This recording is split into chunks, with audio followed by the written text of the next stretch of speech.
ఒరి నీ అతను ఏంద్ర మీదంతా అట్లా పోసుకున్నావా? హలో గైస్, ముందుగా అందరికీ హ్యాపీ వినాయక చవితి. ఈరోజు వినాయక చవితి సందర్భంగా ఇంట్లో మా అమ్మ పూజ చేసిందనమాట.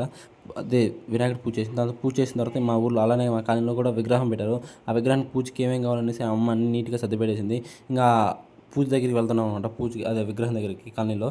యాక్చువల్గా ప్రతి ఇయర్ అనేది ఏంటంటే 11కి 12కి అయిపోయేది. ఈసారి ఏంటంటే ఎవరు ఊళ్ళో చనిపోవడం ద్వారా మనకి అతన్ని దానం చేసిన తర్వాత పూజ చేసుకోవాలని చెప్పారు.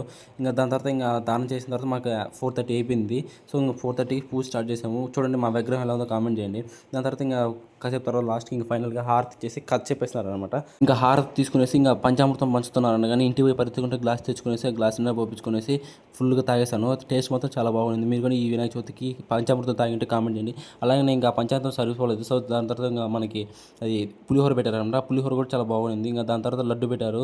అది ఉండ్రాలు పెట్టేశారు. ఆ ఉండ్రాలు అయితే ఇంకా చాలా పంచామృతం కంటే చాలా బాగుంది. మీరు కానీ ఉండ్రాలు తినరా, లేదంటే మీకు ఉండాలంటే ఇష్టమో పంచామృతం అంటే ఇష్టమో కామెంట్ చేయండి. సరే మరి వెళ్ళొస్తా అయితే.